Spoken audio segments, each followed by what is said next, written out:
السلام عليكم ورحمة الله تعالى وبركاته. قرار هام من بريد الجزائر بخصوص عيد الأضحى. أخي ادعم القناة بالإعجاب تقديرا منك بمجهوداتنا ولكي يصلك كل ما هو جديد.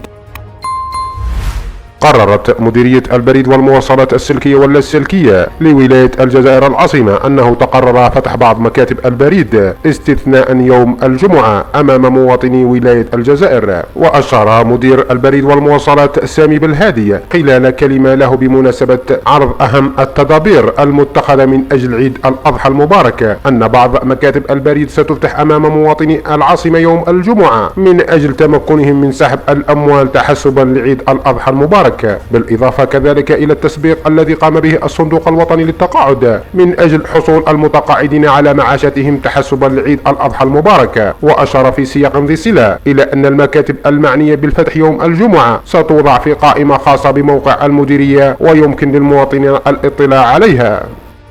لمزيد من الأخبار لا تنسى الاشتراك في القناة وتفعيل زر الجرس ليصلك كل ما هو جديد.